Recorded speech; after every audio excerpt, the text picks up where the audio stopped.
সুপ্রিয় 2020 সালের উচ্চ মাধ্যমিক পরীক্ষার্থীরা, সীতাকুণ্ড সরকারি মহিলা কলেজে অনলাইন ক্লাস অফ কেমিস্ট্রি ডিপার্টমেন্টের পক্ষ থেকে তোমাদের সকলকে জানাচ্ছি আন্তরিক শুভেচ্ছা এবং স্বাগতম। আশা করি স্রষ্টার অশেষ রহমতে তোমরা সকলেই ভালো আছো। আমিও আল্লাহর রহমতে ভালো আছি।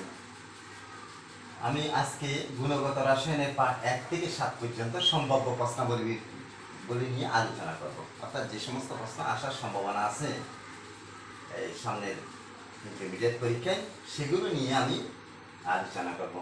পার্ট 1 থেকে 7-এর মধ্য থেকে এগুলো আমি গত দিন পর্যন্ত আলোচনা করেছিলাম।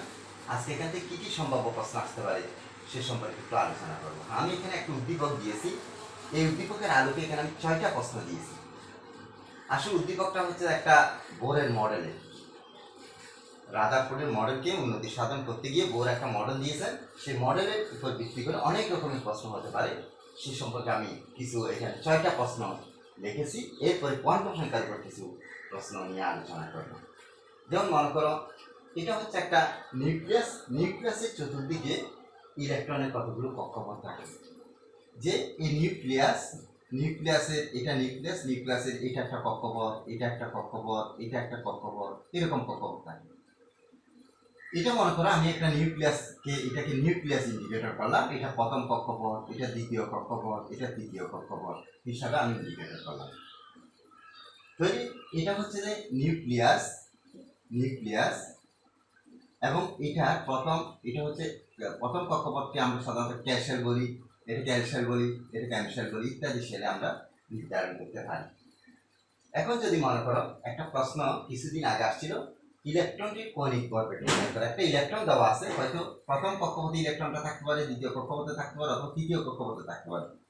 যে কোনো একটা ইলেকট্রন দেওয়া আছে, সেই ইলেকট্রনটা যদি কৌণিক ভরবেগ বের করতে বলে, তাহলে আমরা লিখব বোর পরমাণু মডেলে দ্বিতীয় মতবাদ বা দ্বিতীয় স্বীকার্য থেকে আমরা পাই যে MBr is equal to NH divided by twice pi। এটা হচ্ছে যে মনে করো একটা সূত্র, এটা বোর তত্ত্বের দ্বিতীয় অনুসিদ্ধান্ত থেকে আমরা পেয়েছি। এই সূত্রের মাধ্যমে আমরা সাধারণত কৌণিক ভরবেগ নির্ধারণ করতে পারি। যে এখানে যদি একটা ইলেকট্রনের কৌণিক ভরবেগ, 1 নম্বর প্রশ্ন হচ্ছে যে কৌণিক ভরবেগ নির্ণয়ের সমীকরণ লিখলাম আমি। এখান থেকে আমি কৌণিক ভরবেগ বের করব। এটা মানে আসলে ইলেকট্রনের ভর, এটা মানে ইলেকট্রনের বেগ, এটা মানে একটা কক্ষপথের ব্যাসার্ধ। আর m হচ্ছে যে একটা কক্ষপথ, h হচ্ছে প্লাঙ্ক কনস্ট্যান্ট, পাই হচ্ছে একটা নির্দিষ্ট মান বিশিষ্ট একটা সাংকেতিক চিহ্ন। তো এখানে মনে করো যদি এটা 1 হয়, প্রথম কক্ষপথ হয় n = 1 হবে, দ্বিতীয় কক্ষপথ হলে n = 2 হবে, তৃতীয় কক্ষপথ হলে n = 3 হবে। চিটাং বোর্ডে মনে করো 2-3 বছর আগে একটা প্রশ্ন আসছিল, এই প্রথম কক্ষপথে ইলেকট্রনটির কৌণিক ভরবেগ বের করো। তখন এখানে n = আমাকে 1 ধরতে হবে, প্লাঙ্ক ধ্রুবক, যেটার মান হচ্ছে 6.626 × 10⁻⁻34। তুমি জুলে লিখতে পারো এবং জুল সেকেন্ড লিখতে পারো, না হয় আর্ক সেকেন্ড। আগে লিখলে তোমরা একটা কথা মনে রাখবে, 1 জুল মানে হচ্ছে 10⁻7 আর্ক। অর্থাৎ আমি যদি মনে করি এটাকে আগে নিয়ে যাই, তাহলে 10⁻27 আর্ক সেকেন্ড হবে। এবং সেখানে পাই এর একটা নির্দিষ্ট মান আছে 2 × 3.14, অর্থাৎ 2, এটা হচ্ছে 2 আছে, পাই এর মান হচ্ছে 3.14। এখানে ক্যালকুলেশন করার পর যেহেতু এটা কক্ষপথ হচ্ছে 1, প্রথম কক্ষপথ, সেই জন্য আমি n এর মান 1 ধরেছি। যদি এটা এই ইলেকট্রনের কথা বলা হতো তাহলে এখানে আমি 2 ধরতাম, এই ইলেকট্রনের কথা যদি বলা হতো তাহলে আমি 3 ধরতাম। সক্রিয় কক্ষপথ একসময় দেখবে অনেক সময় এইরকম ভাবে মনে করো একটা অরবিটালকে এভাবে মনে করো, বিশেষ করে মডেলকে এভাবে দেখানো হচ্ছে, কোন একটা রাদার বোরের মডেলকে। তখন কিন্তু এটা হচ্ছে একটা নিউক্লিয়াস, এটা প্রথম কক্ষপথ, এটা দ্বিতীয় কক্ষপথ, এটা তৃতীয় কক্ষপথ।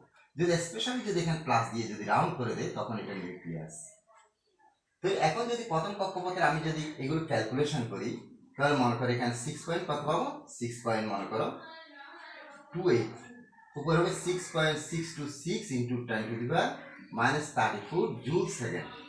এখান থেকে আমরা প্রায় মনে করো 1.05 × 10⁻⁻34 জুল সেকেন্ড অ্যান্সার পাবো। আর যদি বলে আরকে বের করার জন্য, তাহলে আমরা আর করবো 1.05 × 10⁻⁻27 আর্ক সেকেন্ড। এটা হচ্ছে কি এই প্রশ্নের উত্তর, ইলেকট্রনের কৌণিক কৌণিক ভরবেগ কিভাবে তুমি নির্ণয় করবে। এটা প্রথম কক্ষপথের জন্য হলে এখানে n = 1 ধরবো, দ্বিতীয় কক্ষপথের জন্য হলে n = 2 ধরবো, তখন দ্বিগুণ হয়ে যাবে। এখানে তৃতীয় কক্ষপথের জন্য n = 3 হবে। যদি n = 3 হয় তাহলে অবশ্যই এটার মানটা হয়তো 3.15 ইন্টু 10⁻, মনে করো -27 আর্ক সেকেন্ড হবে, আর্ক সেকেন্ড হবে। যদি এটা দ্বিতীয় কক্ষপথ হয়, n = 2 হয়, তখন তার মানটা হয়তো 2.1 ইন্টু 10⁻⁻27 আর্ক সেকেন্ড হবে। এভাবে সাধারণত আমরা নির্ধারণ করতে পারি, অর্থাৎ কোন একটা ইলেকট্রনের কৌণিক ভরবেগ আমরা এই সমীকরণের মাধ্যমে বের করতে পারি। এই প্রশ্নের উত্তর আমি কমপ্লিট করলাম। দ্বিতীয় প্রশ্নটা হচ্ছে যে সি থেকে এতে ইলেকট্রন তাপান্তরে বিকিরণের তরঙ্গদৈর্ঘ্য নির্ণয় করো। সি থেকে, তো এটা যদি আমি তরঙ্গদৈর্ঘ্যটা বের করতে চাই তাহলে অবশ্যই তাদের শক্তিগুলো আমাদের জানা থাকতে হবে। এখানে একটা শক্তি দেওয়া হয়েছে যে প্রথম কক্ষপথে ইলেকট্রনের শক্তি হচ্ছে 8.9 ইন্টু 10⁻⁻12 আর্ক, এবং তৃতীয় কক্ষপথে শক্তি দেওয়া হয়েছে -3.1 ইন্টু 10⁻⁻12 আর্ক। এই শক্তিগুলো আমি লিখলাম। আসলে যে কোন একটা ইলেকট্রনের n-তম কক্ষপথে ইলেকট্রনের শক্তি নির্ধারণের জন্য আমরা ইকুয়েশন একটা বের করেছিলাম বোর তত্ত্বের আলোকে। একটিমাত্র ইলেকট্রন বিশিষ্ট কোনো পরমাণু বা আয়ন, হাইড্রোজেন অথবা হিলিয়াম প্লাস, লিথিয়াম 2+, বেরিলিয়াম 2+, এদের জন্য মনে করো একটা ইকুয়েশন আছে শক্তি, n-তম কক্ষপথে শক্তি নির্ণয়ের একটা ইকুয়েশন। সেই শক্তি নির্ণয়ের ইকুয়েশনটা হচ্ছে যে En = -2 পাই square m z square e⁴ n² h²। এই ধরনের একটা ইকুয়েশন আমরা জানি যে এখানে সবসময় শক্তির মানটা মাইনাস নেগেটিভ হয়, এই জন্য এখানে কিন্তু নেগেটিভ দেওয়া আছে। এখানে a b c দেওয়া হয়েছে, মনে করো প্রথমে আমি k l m শেল ধরলাম, এটা এখানে a, এটা হচ্ছে b, এটা হচ্ছে c, মনে করো। তাহলে এখন c থেকে a, অর্থাৎ c থেকে যখন a তে আসবে তখন তাপান্তরে বিকিরণের তরঙ্গদৈর্ঘ্য নির্ণয় করো। তাহলে অর্থাৎ বোর তত্ত্বের তৃতীয় অনুসিদ্ধান্ত, তৃতীয় মতবাদ থেকে আমরা জানি যে del E = s নিউ। এটা আমরা পেয়ে থাকি কিভাবে, অর্থাৎ del E মানে আমরা ধরতে পারি যে E2 - E1 = s new. New মানে হচ্ছে যে আসলে কম্পাঙ্ক। এটা হচ্ছে যে s = বিকিরণ, বিকিরণটা হচ্ছে যে c/λ, অর্থাৎ যখন কোন একটা আলোকের ব্যাগকে যখন তরঙ্গদৈর্ঘ্য দিয়ে ভাগ করবো তখন সেখানে আমরা কি পাবো, এখানে নিউটা পাবো, নিউ বিকিরণের মানটা পাবো। তাহলে এখানে মনে করো আমি যদি ল্যামডা যদি বের করি, ল্যামডা = ল্যামডা মানে তরঙ্গদৈর্ঘ্য, আমাকে তরঙ্গদৈর্ঘ্য বের করতে বলা হচ্ছে। তাহলে তরঙ্গদৈর্ঘ্য মানে ল্যামডা = E2 - E1 উপরে হবে sc। তাহলে এখানে মনে করো আমরা s এর মান জানি 6.626 ইন্টু 10⁻⁻34 জুল সেকেন্ড। আমরা 27 আর্ক সেকেন্ড লিখতে পারি, -27 আর্ক সেকেন্ড লেখা যাবে। এবং আলোকের ব্যাগটা হচ্ছে মনে করো 3 ইন্টু 10⁻8 মিটার পার সেকেন্ড। আমি যে সেন্টিমিটার নিই 3 into 10⁻10 metre centimetre, metre per centimetre, অর্থাৎ প্রতি সেকেন্ডে। আচ্ছা, আর এখানে হচ্ছে যে E2 এর মান হচ্ছে E2 মানে হচ্ছে যে এখানে মনে করো c, আর E1 হচ্ছে যে a, অর্থাৎ এখান থেকে এখানে আসছে ইলেকট্রনটা। তাহলে এটা E2 এর জন্য হবে যে এখানে -3.1 ইন্টু 10⁻⁻12 আর্ক, আর এখানে মাইনাসটা মাঝে প্লাস হয়ে যাবে, এখানে প্লাস হবে, তারপর হবে 8.9 ইন্টু 10⁻⁻12 আর্ক, এটা হবে। তাহলে আর্ক এখানে যদি আমি আর্কে নিয়ে যাই, মনে করো 27 - 27, এটা আর্ক, যেহেতু এখানে আর্কে আছে তাহলে আমি এটা আর্ক সেকেন্ড লিখতেছি। তাহলে এই আর্ক ক্যান্সেল হয়ে যাবে, এই পার সেকেন্ড ক্যান্সেল হয়ে যাবে। এখানে মনে করো আমি এটা এই আর্কটা উঠিয়ে দিয়ে এখানে মনে করো ব্র্যাকেট দিয়ে এটা লিখলাম। তাহলে এখানে যদি আমি ক্যালকুলেশন করি আমরা দেখবো যে 6.626 ইন্টু মনে করো 3 ইন্টু 10⁻, কত হবে -19, আর এখানে হবে 8, এখানে হবে 8, 9 থেকে 1 গেলে 8, আর 8 থেকে 3 গেলে 5, 5.8 ইন্টু 10⁻⁻12, এটা হবে কি মিটার। সমান এখানে ক্যালকুলেশন করে মনে করো আমরা একটা মান পাবো, কত পাবো, মনে করো এটা 318 3 দুগুণ 6 থেকে 7, 3 4 18, 3 4 18 19.1 2 3 জোর আগে ইন্টু মনে কর 10 টু দি পাওয়ার, এটা প্লাস হবে, উপরে গেলে 7 10 টু দি পাওয়ার -7, এখানে 5 পয়েন্ট কত 8, প্রায় মনে কর 3 5 15, 4 5 20, 3 পয়েন্ট সামথিং, 3 পয়েন্ট সামথিং হবে into 10 to the power -7 metre. তো সুপ্রিয় শিক্ষার্থী, এই মিটারকে যদি আমি যেহেতু আসলে আমরা জানি তরঙ্গদৈর্ঘ্য কি, তরঙ্গদৈর্ঘ্য হচ্ছে যে এই যে একটা শব্দ আমি করব, এটা যে এইভাবে যাচ্ছে, শব্দটা আসলে এইভাবে যাচ্ছে অন্যজনের কানে, এই যে পরপর দুইটি শীর্ষবিন্দুর দূরত্বকে আমরা তরঙ্গদৈর্ঘ্য বলি। অর্থাৎ আমরা যখন কোনো একটা তরঙ্গ এইভাবে যাচ্ছে, তরঙ্গের পরপর দুইটি শীর্ষবিন্দু এই দূরত্ব, সেই দূরত্বটাকে সাধারণত আমরা কি বলি, ল্যামডা বলি। এখানে এই ল্যামডার মানটা হচ্ছে সাধারণত আমরা এটা এই একক হচ্ছে ন্যানোমিটার, অ্যাংস্ট্রম, তারপর মনে করো পিকোমিটার, যেগুলো ক্ষুদ্র ক্ষুদ্র দূরত্বের একক। পিকোমিটার সবচেয়ে ক্ষুদ্র একক। কারণ একটা কথা মনে রাখবে, 1 মিটার সমান 10 স্কোয়ার সেন্টিমিটার। মিটার থেকে সেন্টিমিটার ছোট, 10 স্কোয়ার আবার 10 টু দি পাওয়ার 9 ন্যানোমিটার, আরও ছোট 10 টু দি পাওয়ার 10 অ্যাংস্ট্রম, আরও ছোট 10 টু দি পাওয়ার 12 পিকোমিটার, আরও ছোট। পিকোমিটারটা সবচেয়ে ছোট। কিন্তু সাধারণত আমরা সচরাচর এটা ন্যানোমিটারে সাধারণত ব্যয় করি। এখানে ক্যালকুলেশন করলে হয়তো এরকম মনে করো 340 42 43 এই ধরনের হবে। তো এটা যদি আমি ন্যানোমিটারে নিয়ে যাই, 3.43 into 10 to the power -7 into 10 to the power 9 nanometre. আমি মিটারকে ন্যানোমিটার নিয়ে গেলাম, তাহলে 343 ন্যানোমিটার। সুপ্রিয় শিক্ষার্থী, একটা কথা তোমরা পড়েছো ফার্স্ট ইয়ারে, যে সাধারণত প্রথম কক্ষপথে যখন অন্যান্য শক্তি স্তর থেকে ইলেকট্রনগুলো দাফান্তরিত হয়, তখন তাদের তরঙ্গ দৈর্ঘ্যের মান 10 থেকে 380 ন্যানোমিটারের মধ্যে হয়। এবং সেটা তরঙ্গ দৈর্ঘ্যটা এইরকম হওয়ার কারণে সেটা কিন্তু ইউভি রশ্মির মধ্যে পড়ে। ইউভি রশ্মি অর্থাৎ যে মনে করো তড়িৎচুম্বকীয় বর্ণালী রেখা আছে, অনেক রকম রেখা আছে, তার মধ্যে এই যে মনে করো এই যে 7টা শক্তি স্তরের ইলেকট্রনগুলো, বিশেষ করে হাইড্রোজেন পরমাণুর জন্য যে বিভিন্ন শক্তি স্তর থেকে ইলেকট্রনগুলো দাফান্তরিত হচ্ছে, এটার ক্ষেত্রে আমরা দেখি 3 ধরনের সেখানে মনে করো প্রণালী হয়। একটা হচ্ছে যে ইউভি রশ্মি, একটা হচ্ছে দৃশ্যমান, একটা হচ্ছে আইআর। তো আইআর মানে অবলোহিত আলট্রাভায়োলেট, এটা হচ্ছে যে ইউভি, আর একটা হচ্ছে যে মনে করো অবলোহিত রশ্মি, এটা হচ্ছে যে তৃতীয় শক্তি স্তরে আসবে।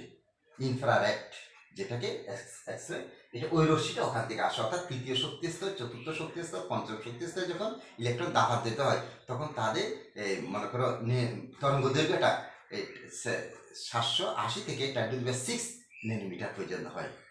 আর যখন মনে করো দ্বিতীয় শক্তি স্তরে দাফান্তরিত হয়, তখন সেটা তরঙ্গ দৈর্ঘ্য 380 থেকে 780-র মধ্যে হয়। আর যেগুলো ইউভি রশ্মির মধ্যে হয়, সেগুলো 10 থেকে 380 ন্যানোমিটারের মধ্যে তরঙ্গ দৈর্ঘ্য হয়। যেহেতু এটা 10 থেকে 380-র মধ্যে আছে, সেহেতু এটা যে আমরা এমনি জানি প্রথম শক্তি স্তরে যদি মনে করো ইলেকট্রনগুলো দাফান্তরিত হয়, তখন সেটা অতিবেগুনি রশ্মি এলাকায় পড়ে। সেই যে অতিবেগুনি রশ্মি, যে ইউভি রশ্মি, সেটা কিন্তু তরঙ্গ দৈর্ঘ্য হচ্ছে 10 থেকে 380 ন্যানোমিটার। এটা আমরা এখান থেকে একটা প্রমাণ পাচ্ছি। আচ্ছা যাক, এরপর আসুন আরেকটা প্রশ্ন হচ্ছে, নিউক্লিয়াস থেকে ইলেকট্রনের দূরত্ব বেগ বৃদ্ধির সাথে হ্রাস পায়, বেগ বৃদ্ধির সাথে হ্রাস পাবে, এটা তুমি কিভাবে বের করবে? সুপ্রিয় শিক্ষার্থী, একটু মনোযোগ দাও। বেগ বৃদ্ধির সাথে হ্রাস পায়, এই প্রশ্নটা আমি কমপ্লিট করলাম। নিউক্লিয়াস থেকে ইলেকট্রনের দূরত্ব বেগ বৃদ্ধির সাথে হ্রাস পায়, বেগটা। তাহলে এখানে ইলেকট্রনের বেগ বের করতে বলছে। তাহলে এটা আমরা বোর পরমাণু মডেলের দ্বিতীয় মতবাদ থেকে আমরা পাই mBr = NH/2s পাই। তাহলে এখানে মনে করো আমরা লিখবো যে B = NH/2s পাই mR। আসলে এখানে nটা যখন মনে করো, এটা আমি ধরলাম এখানে দুইটা মনে করো শক্তি স্তরে ব্যাগ দেওয়া হয়েছে। মনে করো একটা শক্তি স্তর হচ্ছে দ্বিতীয় শক্তি স্তরে একটা ব্যাগ দেওয়া আছে, কত, সেটা হচ্ছে 4.3 অ্যাংস্ট্রম। আর তৃতীয় শক্তি স্তরে একটা ব্যাগ দেওয়া হয়েছে, সেটা হচ্ছে 6.7 অ্যাংস্ট্রম। এটার আলোকে কিন্তু এই অ্যান্সারটা দিতে হবে আমাদের, এটার আলোকে। তাহলে ব্যাগটা আমি যদি ন্যানোমিটারে নিয়ে যাই, এটা তো মনে করো অ্যাংস্ট্রম, মিটারে নিয়ে যাই, তাহলে আমরা তো জানি যে 1 মিটার মানে হচ্ছে 10⁻10 অ্যাংস্ট্রম। তাহলে এটা হবে 4.3 ইন্টু 10⁻⁻10 মিটার। এটা হবে 6.7 ইন্টু 10⁻⁻10 মিটার। আচ্ছা, তাহলে আমি যদি এখানে n এর মানটা ধরবো, এখানে 2 ধরবো, দ্বিতীয় শক্তি স্তরের জন্য এটার জন্য আমি 2 ধরবো। কিন্তু তোমার বিশেষ করে যে এখানে বলা হচ্ছে ইলেকট্রনের দূরত্ব, ইলেকট্রনের এখানে নিউক্লিয়াস থেকে ইলেকট্রনের দূরত্ব বৃদ্ধির সাথে ব্যাগটা হ্রাস পায়। তাহলে এখানে ব্যাসার্ধ যত বাড়বে তত কিন্তু ব্যাগটা হ্রাস পাবে, কারণ হরটা বেড়ে যাচ্ছে। এখানে মনে করো n = 2, তার মনে করো h এর মান 6.626 ইন্টু 10⁻, মনে করো 10⁻, কত -34 জুল সেকেন্ড। তার পাইয়ের মান হচ্ছে 3.14, m এর মান হচ্ছে মনে করো 9.1 ইন্টু 10⁻⁻31 কিলোগ্রাম। এরকম আমরা লিখতে পারি। আর এর মানটা এখানে মনে করো কি হচ্ছে যে দ্বিতীয় শক্তি স্তরের জন্য 4.3 ইন্টু 10⁻10 মিটার। তাহলে এই মানগুলো যদি আমি বসাই এখানের জন্য, অর্থাৎ এটা B2 এর জন্য, ঠিক একই রকম করে B3 এর জন্য একই রকম মান আমরা পাবো। এখানে কিন্তু 3 পাবো, এখানে n এর মান হবে 2, এখানে n এর মান হবে 3, কিন্তু এখানে ব্যাসার্ধটা হচ্ছে তোমার কত, যে 6.7 ইন্টু 10⁻⁻10। এখানে ব্যাসার্ধ ছিল তোমার এটা, কিন্তু এটার জন্য আর 2 এর জন্য, এটা আর 3 এর জন্য ব্যাসার্ধ হচ্ছে 6.7 ইন্টু 10⁻10 মিটার। এরকম হবে। এখানে মনে করো 3, এখানে h এর মানটা বসাবো, এখানে r এর মানটা কত বসাবো, এই মানটা বসাবো, r এর মান। আবার তৃতীয় মনে করো দ্বিতীয়ের জন্য আমরা এটা বসাবো, r এর মান। এখানে r2 এর জন্য এখানে বসাবো r এর মান, r3 এর জন্য r এর মানটা এখানে বসাবো। সুপ্রিয় শিক্ষার্থী, তোমরা দেখো এখানে 4/4.3, যতই মনে করো এই মানটা যতই বাড়বে ততই কিন্তু হর যতই বৃদ্ধি পাবে ততই মনে করো তার রেজাল্টটা ছোট হবে। তাহলে এখান থেকে আমি ক্যালকুলেশন করে দেখবো B2 এর জন্য যা পাবো ব্যাগ, B3 এর জন্য ব্যাগটা আরো কম পাবো। অর্থাৎ কিন্তু এই ইকুয়েশন দিয়ে আমাদেরকে রেজাল্টটা বের করতে হবে। এই মানগুলো আমি বসাবো, এই মানগুলো মনে করো বিশেষ করে এটার জন্য এখানে বসাবো। আবার এখানে মনে করো এটা হচ্ছে R3 মান এবং n = 3, আর বাকি সব মানগুলো কিন্তু একই রকম বসাই। যখন আমি ক্যালকুলেশন দেখবো যে এটা B2 এর যে ব্যাগটা আমি পাবো, সে ব্যাগটা দেখা যায় B3 চেয়ে বেশি, সেই জন্য আমরা সেখানে বলতে পারি যে নিউক্লিয়াস থেকে ইলেকট্রনের দূরত্ব বৃদ্ধির সাথে সাথে ব্যাগ হ্রাস পাবে। তাহলে ব্যাগ হ্রাস পাবে না বৃদ্ধি পাবে সেটা জানতে হলে অবশ্যই ব্যাসার্ধটা আমাদের জানা থাকতে হবে। সুপ্রিয় শিক্ষার্থী, একটু মনোযোগ দাও। ব্যাসার্ধ যদি জানা থাকে তাহলে সেখান থেকে সহজে আমরা ব্যাগটা নির্ধারণ করতে পারবো। আচ্ছা, এরপরে হচ্ছে আরেকটা বলা হচ্ছে কোন পরমাণুর 11তম ইলেকট্রনের দূরত্ব নির্ণয় করে। 11তম ইলেকট্রনের দূরত্ব দেখো, একটা পরমাণু মনে করে দেওয়া আছে, হয়তো 19 পটাশিয়াম, হয়তো 20 ক্যালসিয়াম, হয়তো 11 সোডিয়াম, হয়তো 12 ম্যাগনেসিয়াম। কিন্তু এই যতগুলো মৌল থাকুক না কেন, প্রত্যেকটা মৌলের ক্ষেত্রে 11তম ইলেকট্রনের দূরত্ব মানে কি ব্যাসার্ধ সেম হবে, 14তম ইলেকট্রনের ব্যাসার্ধ সেম হবে। মনে কর 20তম, এটার জন্য যদি বলি 20তমের জন্য সেম হবে, 19তমের জন্য সেম হবে। শুধু এখানে 11তম ইলেকট্রনটার জন্য এটা কোন শক্তি স্তরে আছে সেটা আমাকে দেখতে হবে। 11তম ইলেকট্রনটা কোন শক্তি স্তরে গেল সেটা আমি জানি, তার পারমাণবিক সংখ্যা যদি জানি, তাহলে সেখান থেকে আমরা মনে করো ব্যাসার্ধটা বা দূরত্বটা বের করতে পারবো। সুপ্রিয় শিক্ষার্থী, আমরা জানি nতম কক্ষপথের ব্যাসার্ধের সাথে প্রথম কক্ষপথের ব্যাসার্ধের একটা সম্পর্ক আমি দেখালাম, যে nতম কক্ষপথের ব্যাসার্ধের সাথে মনে কর nতম কক্ষপথের ব্যাসার্ধের সাথে প্রথম কক্ষপথের ব্যাসার্ধের একটা সম্পর্ক হচ্ছে R1n²। এটা আমরা ব্যাসার্ধের যে ইকুয়েশন এনেছিলাম সেই ইকুয়েশন থেকে আমরা সাধারণত এটা পেয়েছি। সেক্ষেত্রে যদি আমরা জানি এখানে তো nতম কক্ষপথের ব্যাসার্ধ, এটা হাইড্রোজেন পরমাণুর জন্য, সেখানে জেডের মান 1 বলে আমি n² লিখতেছি। কিন্তু যদি এইরকম 11তম ইলেকট্রনের কথা চিন্তা করা হয় তখন এখানে n²/z ধরতে হবে ইন্টু R1। এবার আমাদেরকে ধরতে হবে এটা জেড মানে কি, জেড মানে হচ্ছে কোন একটা মৌলের পারমাণবিক সংখ্যা। যদি মনে করো এখানে n মানে আমি 11তম ইলেকট্রনের কথা বললাম, 11তম ইলেকট্রনে যদি ইলেকট্রন বিন্যাস করি 1s2 2s2 2p6 3s1 সেটা nতম n হচ্ছে যে n = 3। 20 মিনিট। তাহলে n = যখন 3 হবে এখানে আমি 3 দেব এবং এই 11তম ইলেকট্রনটার পারমাণবিক সংখ্যা কত সেটা আমাকে জানতে হবে। যদি এটা পারমাণবিক সংখ্যা 20 বা 19 পটাশিয়াম হয় তাহলে এখানে 19 বসাবো। এই জেটের মানটা যদি এই পরমাণুর জন্য বলা হয় তাহলে এখানে জেটের মানটা কত হবে 19। কিন্তু এটা 11তম ইলেকট্রনটা কোথায় আছে? 11তম ইলেকট্রনটা আছে মনে করো তৃতীয় শক্তি স্তরে। 11তম ইলেকট্রনটা তৃতীয় শক্তি স্তরে থাকার কারণে সেটাকে আমি 3s² লিখতেছি। আর একটা নির্দিষ্ট মান আছে R1 এ, এটা হচ্ছে হাইড্রোজেনের পারমাণবিক ব্যাসার্ধ। সেই ব্যাসার্ধের মান হচ্ছে 0.53 অ্যাংস্ট্রম।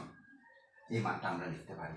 তাহলে এখানে যদি আমরা এভাবে লিখি 9/90 ইন্টু 0.0053 ন্যানোমিটার, কারণ আমরা জানি 1 ন্যানোমিটার সমান 10 অ্যাংস্ট্রম। তাহলে 1 অ্যাংস্ট্রম মানে হচ্ছে যে =10⁻⁻1 ন্যানোমিটার। তাহলে দশমিক আরো এক ঘর মনে করো বামে চলে আসবে, তখন মানটা এরকম ভাবে পাচ্ছি। আমি যদি এইভাবে লিখি যে মনে করো 9 ইন্টু 5.3/19 ইন্টু 10⁻² ন্যানোমিটার আমরা এইভাবে লিখতে পারি। তখন এটা ব্যাসার্ধটা আমরা এইভাবে মনে করো 95, এটা হচ্ছে যে কত 5.3 আমি দশমিক দ্বিঘ টানে নিয়ে গেলাম, তাহলে 5.3। তাহলে এখানে হচ্ছে 5 নং 45, 3 নং 27, 2 5 নং 45, 47 ডিভাইড বাই কত 90, 47.7 ইন্টু 10⁻² ন্যানোমিটার। তাহলে এখানে 19 2 38 2 পয়েন্ট সামথিং দেখে ইন্টু 10⁻² ন্যানোমিটার আমরা লিখতে পারি। এটা হচ্ছে দেখি, এটা হচ্ছে যে কোনো পরমাণু 11তম ইলেকট্রনের দূরত্ব নির্ণয়। এটা কার জন্য? পটাশিয়ামের জন্য। আমি পটাশিয়ামের জন্য বের করছি। যদি এটা ক্যালসিয়াম হতো এখানে হয়তো 20 হতো। এটা যদি মনে করো এই সালফার হতো তাহলে এখানে 16 লিখতাম। এটা যদি মনে করো ফসফরাস হতো এখানে 15 লিখতাম। অর্থাৎ এখানে জেটের মানটা আমি লিখবো আর ইলেকট্রনটা কোন শক্তি স্তরে গেল সেটা আমরা নির্ধারণ করবো। যদি বলা হতো যে পটাশিয়ামের 16তম ইলেকট্রনটি ব্যাসার্ধ নির্ণয় করতে, তাহলে 16তম ইলেকট্রনটা কোথায় গেল সেটা আমাকে চিন্তা করতে হবে। কিরকম?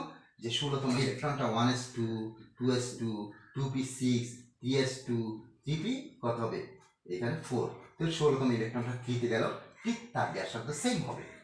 অর্থাৎ 11তম থেকে শুরু করে 17তম ইলেকট্রনগুলো 18তম ইলেকট্রনগুলোর ব্যাসার্ধ প্রায় সেম হবে।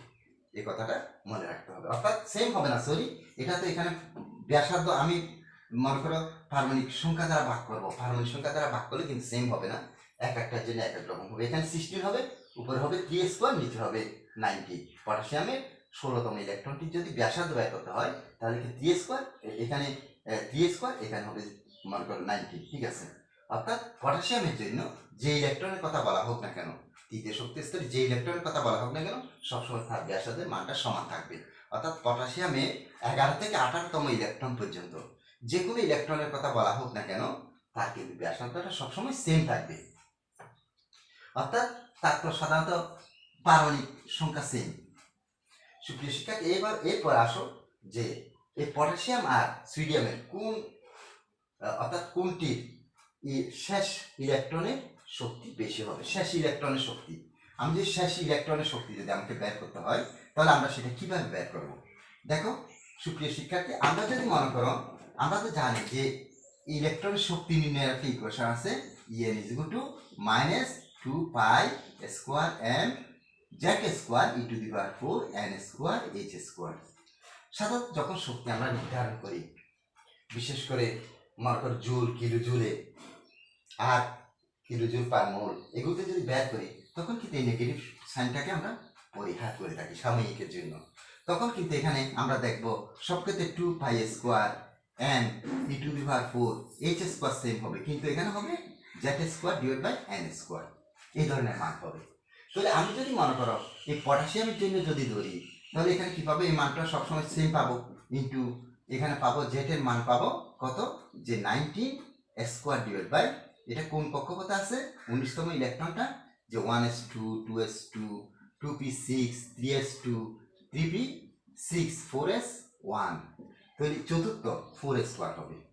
আবার ঠিক একই রকম ভাবে আমি যদি মনে করো এটা আমি টু এই পটাশিয়াম 19 এর জন্য আমি বের করলাম, 19 পটাশিয়ামের জন্য, 19 পটাশিয়ামের জন্য। আর এটা হচ্ছে যে মনে করো আরেকটা 11 টু 11 সুইডিয়ামের জন্য আমি যদি বের করি, এখানে লিখবো 11তম ইলেকট্রনটা হচ্ছে এখানে N1, এখানে হচ্ছে 3, অর্থাৎ এটা হবে 11 স্কোয়ার এবং 3 স্কোয়ার। এই মানগুলো আমি বের করার পর অর্থাৎ এখানে একটা নির্দিষ্ট মান পাবো, এটা 2 পয়েন্ট সামথিং, মনে করো 1738 ইন্টু সামথিং এই ধরনের আসে, 2.1738 ইন্টু এখানে একটা মান আসবে, এই মানটা আমি লিখবো। এটা হয়তো আমি জুলে পাবো বা আর্গে পাবো, এটা জুলেও নেওয়া যাবে, আর্গেও নেওয়া যাবে। এরপর আমরা কিসে নেবো, কিলো জুলে নেবো, কিলো জুল পার মোল। এবার আমরা সাধারণত তাদের শেষ কক্ষপথের শক্তিগুলো বের করবো, অর্থাৎ দেখবো যে এখানে বলা হচ্ছে কোনটির শেষ কক্ষপথের শক্তি বেশি হবে, তাহলে এটা রেজাল্ট যেটা হবে এটা রেজাল্ট তার চেয়ে একটু কম হবে। এটা রেজাল্ট হয়তো মনে করো 13 পয়েন্ট সামথিং হতে পারে, এটা 22 পয়েন্ট সামথিং হতে পারে। অবশ্যই একটা কথা মনে রাখবে, যতই মনে করো এটা পটাশিয়াম যেহেতু ইলেকট্রনের শক্তি, যতই মনে করো শক্তি স্তর বাড়বে কিংবা মনে করো পারদর্শিতা বৃদ্ধি পাবে, ততই কিন্তু তাদের শক্তিটা বৃদ্ধি পাবে, এই কথাটা মনে রাখতে হবে। আচ্ছা, এরপর আসো এবার এই ক্যালকুলেশন দিয়ে করবে। সুপ্রিয় শিক্ষার্থী এগুলো করে নেবে, না বুঝলে এগুলো জেনে নেবে, জেনে নেওয়ার চেষ্টা করবে, জেনে নেবে, স্যার থেকে জেনে নেবে। আচ্ছা, এরপরে দেখো উদ্দীপকের পরবর্তী শক্তি স্তর অরবিটাল এবং ইলেকট্রনকে বের করো। দেখো এখানে মনে করো আমরা দেখতে পাচ্ছি যে এখানে শক্তি স্তর আছে কয়টা, 1 2 3টা। মনে করো একটা উদ্দীপক দিল, এক্সামিনার একটা উদ্দীপক দিলেন যে মনে করো এটা একটা উদ্দীপক, এটা একটা নিউক্লিয়াস, এখানে একটা, এখানে একটা, এখানে একটা, অর্থাৎ 3টা শক্তি স্তর। এখানে প্রথম শক্তি স্তর, দ্বিতীয় শক্তি স্তর, তৃতীয় শক্তি স্তর, তার পরবর্তী শক্তি স্তর কি হবে, চতুর্থ শক্তি স্তর। যদি এখানে 2টা শক্তি স্তর থাকতো সুপ্রিয় শিক্ষার্থী, পরবর্তী শক্তি স্তর কি হতো, তৃতীয় শক্তি স্তর হতো। আর যদি বলা হয় প্রথম শক্তি স্তরে স্পেশাল বলে দেওয়া হলো যে এখানে একটা মনে করো নাম দিল যে এটা মনে করো এক্স, এটা মনে করো ওয়াই, তোমাকে বলা হলো ওয়াই শক্তি স্তরে অরবিটাল সঙ্গে ইলেকট্রন সংখ্যা বের করো। তাহলে এক্সটা কি, এক্সটা হচ্ছে দ্বিতীয় শক্তি স্তর, ওয়াইটা কি তৃতীয় শক্তি স্তর, এভাবে হিসাব করে তোমাকে বের করতে হবে। আচ্ছা যাক, এখানে আমি উদ্দীপকটা মনে করো এইভাবে দেওয়া হলো, মনে করো এই প্রথম শক্তি স্তর, দ্বিতীয় শক্তি স্তর, তৃতীয় শক্তি স্তর, পরবর্তী শক্তি স্তর হচ্ছে চতুর্থ শক্তি স্তর। এখানে তুমি লিখবে উদ্দীপকে পরবর্তী শক্তি স্তরটি হচ্ছে পরবর্তী শক্তি স্তর, শক্তি স্তর হচ্ছে চতুর্থ শক্তি স্তর, চতুর্থ শক্তি স্তর। এই চতুর্থ শক্তি স্তরে অরবিটাল সংখ্যা আর ইলেকট্রন সংখ্যা নির্ণয় করো নিম্নরূপ। আমি আসলে এখানে উপস্তর কয়টা আছে সেটাও বের করতে পারবো। কোথায় থেকে, আমরা শক্তি স্তর থেকে উপশক্তি স্তর বের করো। উপশক্তি স্তরটা আসবে কোথায় থেকে, সহকারী কর্ণ সংখ্যা থেকে। উপশক্তি সহকারী কর্ণ সংখ্যা পরে কি আসবে, উপশক্তি স্তর পাবো। এরপরে ম্যাগনেটিক কর্ণ সংখ্যা আসবে, ম্যাগনেটিক কর্ণ সংখ্যা থেকে পাবো অরবিটাল সংখ্যা। আর এরপরে আসবে স্পিন কর্ণ সংখ্যা, স্পিন কর্ণ সংখ্যা থেকে পাবো ইলেকট্রন সংখ্যা। তাহলে আমাকে যদি মনে করো অরবিটাল সংখ্যার ইলেকট্রন সংখ্যা বের করতে বলে, তাহলে এখানে আমাকে প্রথমে শক্তি স্তরটা দিতে হবে, শক্তি স্তর, তারপর প্রধান কর্ণ সংখ্যা n, সহকারী কর্ণ সংখ্যা l, ম্যাগনেটিক কর্ণ সংখ্যা m, অরবিটাল সংখ্যা, স্পিন কর্ণ সংখ্যা s, এখানে ইলেকট্রন সংখ্যা, ইলেকট্রন সংখ্যা। আর এটা হচ্ছে না অরবিটাল সংখ্যা, অরবিটাল সংখ্যা। সুপ্রিয় শিক্ষার্থী এখানে যেহেতু চতুর্থ শক্তি স্তর বললাম, তাহলে n এর মান হবে কত, n এর মান হবে 4। তাহলে n এর মান যদি 4 হয়, l এর মান কি হবে, 0 1 2 3, 0 1 2 3 হবে। তাহলে যদি l এর মান 0 হয়, m এর মান কি হবে 0, l এর মান যদি 1 হয়, m এর মান কি হবে -1 0 +1, l এর মান যদি 2 হয়, m এর মান কি হবে -2 -1 0 +1 +2, l এর মান যদি মনে করো 3 হয়, m এর মান কত হবে -3 -2 -1 0 +1 +2 +3, এভাবে হবে। তাহলে এখানে আমি অরবিটাল কয়টা পাচ্ছি, 1 2 3 4 5 6 7 8 9 10 11 12 13 14 15 16, 16টি অরবিটাল পাচ্ছি, 16টি। এরপর প্রতিটা অরবিটালের জন্য একটা প্লাস হাফ আর একটা মাইনাস হাফ হবে। এরকম তুমি বারবার লিখবে, এবার 16 বার লিখবে। 16 বার লেখার পর আমি এখানে কয়টা পাবো, ইন্টু মনে করো 60, তাহলে কয়টা পাবো ইলেকট্রন, সেখানে 32টি ইলেকট্রন পাবো। সুপ্রিয় শিক্ষার্থী পরীক্ষা আসলে তুমি এভাবে 60 লিখবে না, প্লাস হাফ মাইনাস হাফ এভাবে 16 বার লিখে যাবে, অর্থাৎ একবার তো লিখবে আরো 15 বার লিখতে হবে। লেখার পর তুমি লিখবে যে উদ্দীপকের পরবর্তী শক্তি স্তরে অরবিটাল সংখ্যা 16টি এবং ইলেকট্রন সংখ্যা হচ্ছে 32টি। ইলেকট্রন সংখ্যা 32টি, তারপর অরবিটাল সংখ্যা 16টি, আর উপস্তর কয়টি, যদি উপস্তর চাওয়া হয় উপস্তর তুমি কয়টি লিখবে, 1 2 3 4, 4টি উপস্তর। আচ্ছা, উপস্তরগুলোর নাম কি কি হবে? একটা হবে 4s, একটা হবে 4p, একটা হবে 4d, একটা হবে 4f। অরবিটালগুলোর নাম কি হবে? মনে করো 4s, 30 minute. 4px, 4py, 4pz, এইভাবে হবে 4dz square, 4dx square minus y square, 4dxy, 4dyz, 4dzx, 4f1, 4f2 এবং 4f7। তার ইলেকট্রনগুলো অবশ্যই পজিটিভ আর নেগেটিভ এইভাবে হবে, এভাবে 32টি ইলেকট্রন আমি পাবো। সুপ্রিয় শিক্ষার্থী, এই উদ্দীপকের আলোকে আমি এই ইলেকট্রনগুলো, এই উদ্দীপকের আলোকে এখানে বিভিন্ন ধরনের প্রশ্ন হতে পারে, সম্ভাব্য প্রশ্ন হতে পারে, এই প্রশ্নগুলো নিয়ে আলোচনা করলাম। তাহলে আজকে আমি এই প্রশ্নগুলোর আলোকে একটা উদ্দীপক দিচ্ছি, এটা তোমরা বাসায় করবে। দেখো সুপ্রিয় শিক্ষার্থী, এখানে মনে করো উদ্দীপকটা হচ্ছে, বাসার কাজটা হচ্ছে যে কোয়ান্টাম সংখ্যা নিয়ে আলোচনা করবো আশা করছিলাম, কিন্তু সময়ের অভাবে পারা যাচ্ছে না। বাসার কাজটা হচ্ছে যে মনে করো উদ্দীপক মনে করো আজকে তোমাদের সাথে আমার 37তম অনলাইন ক্লাস, সেটা 37তম উদ্দীপক।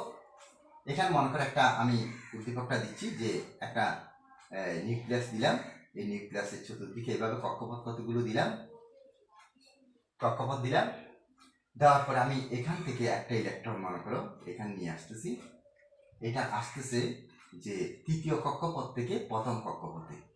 এটা হচ্ছে একটা নিউক্লিয়াস, এটা হচ্ছে ক্যাশার, এটা হচ্ছে অ্যালশার, এটা হচ্ছে অ্যামশার, এবং সেখানে আমি কিছু মনে করো শক্তি নির্ধারণ করে দিচ্ছি যে এই প্রথম কক্ষপথের শক্তি হচ্ছে তোমার মনে করো যে 8.9 ইন্টু 10⁻12 আর্ক। আর তৃতীয় কক্ষপথের শক্তি হচ্ছে, এটা হচ্ছে তোমার প্রথম কক্ষপথের শক্তি, আর এটা হচ্ছে যে তৃতীয় কক্ষপথের শক্তি। তৃতীয় কক্ষপথের শক্তি হচ্ছে তোমার -3. এটা -3.1 ইন্টু 10⁻12 ERG আর্ক।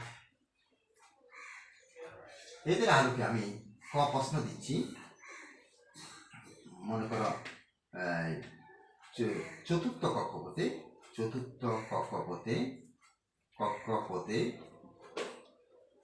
অরবিটাল সংখ্যা কত? একটা প্রশ্ন দিলাম। ক দিয়ে দিচ্ছি যে দ্বিতীয় কক্ষপথে ইলেকট্রন সংখ্যা নির্ণয় করো। তারপর দিলাম মনে করো উদ্দীপকে তৃতীয়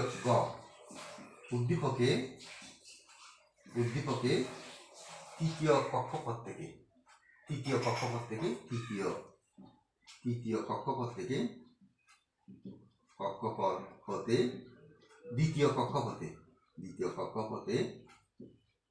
কক্ষপথে ইলেকট্রন